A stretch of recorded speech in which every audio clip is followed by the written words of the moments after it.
Hello Power Rangers Lightning Collection fans, this is Josh Perry with the next episode of Lightning Storm, the series where lightning always strikes twice. Now this is going to be a pretty short episode because there's really not much to talk about, because everything that really happened that was really exciting I covered in the last episode of Lightning Storm this past Thursday when all that stuff was happening with Dino Thunder White from Malaysia, but we do have just a tiny little bit of things to talk about, so let's go ahead and do this real quick episode of Lightning Storm.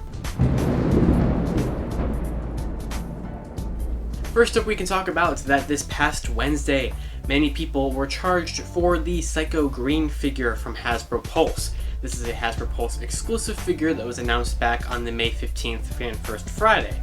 Now this is going to be the first product from that Fan First Friday to actually be out now somewhere. Technically, the Putty set came out at Justin Hunt's in Malaysia, but technically the Psycho Green figure is supposed to come out before then, so no one has gotten them yet. They have not shipped from Hasbro Pulse. A lot of people in the fandom did get charged for him. A lot of people did not get charged for him.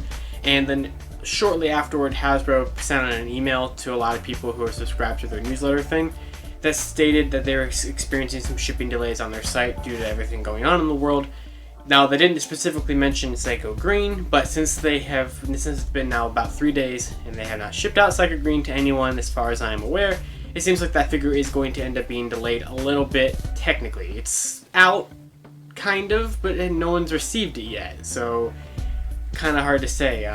Hopefully someone gets that soon, hopefully it ships out soon, and hopefully we get to see it soon, but not much to say other than the fact that Psycho Green is going to be coming just a little bit later than we were expecting.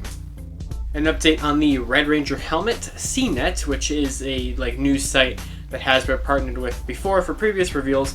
They partnered with them back last week when they announced the Red Ranger helmet officially. Well, one of their people over at cnet uploaded a YouTube video review of the Red Ranger helmet. They got some kind of preview advanced copy to kind of go over it. It's pretty much exactly what you'd expect it to be. It has the same internal mechanisms that the White Ranger helmet had and everything like that. But if you want to actually see what it looks like on someone and get an early review of it, there will be a link of that down in the description below, because there now is a video review of it out there.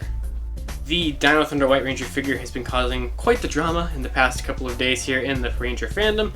As we mentioned in the last episode, they did not paint the black trim around Dino Thunder White's visor, which is very unfortunate. We did get to see some more higher quality photos thanks to other people in Malaysia who've been able to get their hands on the figure, and we can see from there that, it's molded in there, but they didn't paint the black trim unfortunately, so the helmet still looks really off.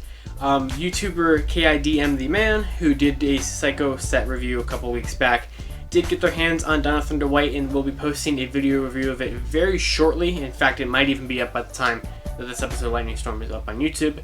And if you're watching this from the future, then it's been up for a while, I'm sure. So you can finally check out a video review of someone who has the figure, which will also be linked down in the description below. Because, yeah, that thing is definitely a figure that the Hasbro has made. So hopefully that gets announced soon. People have been using Gundam markers, or at least I saw one example of someone fixing it up, and it makes it look a lot better. Some people were hoping the Hasbro will change it in some kind of running change with another batch of them or something. But yeah, they kind of botched it on this one, unfortunately. But, it is what it is with it. What can we do? There's only two little things left to cover, and this is not even directly Lightning Collection related specifically, but they are things that will have probable Lightning Collection implications for the future. The first one is that this past Friday that just happened, there was Fan First Fridays like there is every Friday for G.I. Joe and Transformers. They had a double one that Hasbro had this past week. And during each of those live streams, their product designers revealed what were supposed to be SDCC exclusives, San Diego Comic-Con exclusives for those two lines. There was a G.I. Joe Classified Series figure and some kind of set of Transformers things. I'm not very familiar with Transformers whatsoever. But they did mention in the live streams, after they showed off pictures of them, that they would be out in September. So it kind of seems like Hasbro's approach to SDCC exclusives this year is to, instead of like in the past where the convention would happen and then they would drop their extras on Pulse at the end of August or throughout August, it seems like by time September rolls around, they're going to just be dropping all of the exclusives that were, previously exclusives on Pulse, probably. So I feel like that's what's going to happen at this point for Lord Drakkon Evolution 3, because since that is more than likely what was supposed to be our SDCC exclusive. Hopefully we get to see it soon and any kind of confirmation on whether or not that is the plan that they have for that figure. but I would say it's likely that we'll be able to see that figure in September at this point. Maybe earlier if something weird happens, but we'll follow up on that if anything happens.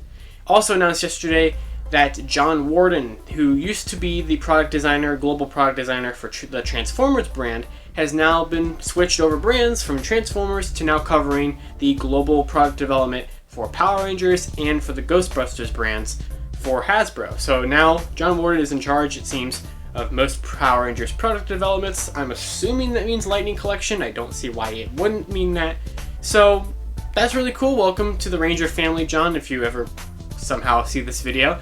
Can't wait to see what you do with the brand, and that would be fun to see. That's all there really is to cover on Lightning Storm this week. Not much happened other than the Dino Thunder White stuff, which, like I said, I covered all in the last video. Going up alongside this video is a little video to announce and release my Lightning Logbook project, which is a big encyclopedia of pretty much every possible thing you could think of for Lightning Collection figures and roleplay items.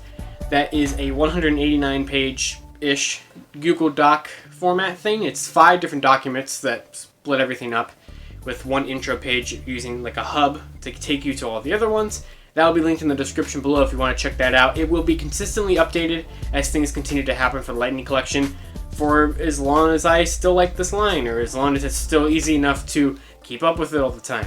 So that's all there really is to say this week on Lightning Storm. I hope you guys enjoyed this episode. The last episode really did well. I think it had to do with the fact that I got it out so early with the news happening. But thank you guys so much for the support on this series. If you guys ever want to hit me up on Twitter, you can go ahead and follow me at LivingRangerKey for my personal account, and at LightningFigPR for everything strictly Lightning Collection related. And until next time, everyone, I'll see you all on Lightning Storm, where lightning always strikes twice.